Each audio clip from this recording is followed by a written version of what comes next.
Iran Israel మధ్య యుద్ధంలో Iran అయితే చాలా తీవ్రంగా నష్టపోయింది. ఎందుకంటే అమెరికా కూడా ఇందులో ప్రత్యక్షంగా యుద్ధం చేయడం వల్ల తీవ్రంగా నష్టపోయినటువంటి ఇరాన్కి ఇప్పుడు గల్ఫ్ దేశాలు అలాగే అరబ్ దేశాలు కూడా సహాయపడే విధంగా అమెరికా అయితే మాట్లాడడం జరిగింది. ఈ గల్ఫ్ నేతలతోని అరబ్ నేతలతోని అమెరికా కొన్ని గంటల పాటు సమావేశమైంది.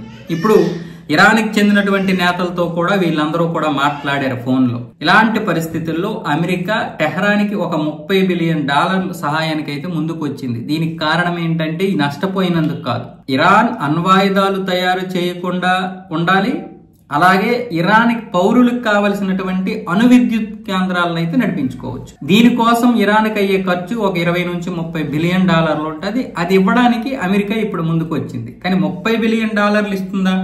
ఇప్పటికే రూపాయి కూడబెట్టినటువంటి అమెరికా దీనికి ఇవ్వదు. గల్ఫ్ దేశాలని అరబ్ దేశాలని కూడా ఇందులో పాలు పంచుకోమంటుంది. అంటే మేము ఎంతో కొంత ఇస్తాం, మీరు కూడా ఎంతో కొంత ఇవ్వండి అనే విధంగా అమెరికా అంటే ట్రంప్ అయితే శ్వేత సౌధంలో మాట్లాడడం జరిగింది. అంటే ఇప్పుడు ఇరాన్ ఇప్పటికే అణు కేంద్రాలకు సంబంధించినటువంటి అణ్వాయుధాలు అయితే మాత్రం మేము తయారు చేస్తాం, ఈ విషయంలో మాకు ఎవరు అడ్డు చెప్పడానికి లేదు, అమెరికాతో చర్చలు అయితే జరపమని ఇప్పటికే ఇరాన్ విదేశాంగ మంత్రి అబ్బాస్ అరాగ్జీ అయితే స్పష్టం చేశాడు. ఇలాంటి పరిస్థితుల్లో ఆయన మాట్లాడిన తర్వాత అమెరికా ఈ ప్రతిపాదన తెచ్చింది. కానీ ఈ ప్రతిపాదనకి ఇరాన్ ఒప్పుకుంటుందా లేదో తెలియదు. అందుకే ట్రంప్ ముందుగా గల్ఫ్ దేశాలతోని అరబ్ దేశాల నేతలతో మాట్లాడి టెహరాన్తో మాట్లాడండి అంటున్నాడు. ఇప్పటికే ఇప్పుడు అమెరికాకి టెహరాన్కి మధ్య ఇప్పుడు ఖతార్ అయితే మధ్యవర్తిత్వం వహిస్తుంది. మరి ఏం జరుగుతుందో చూడాలి.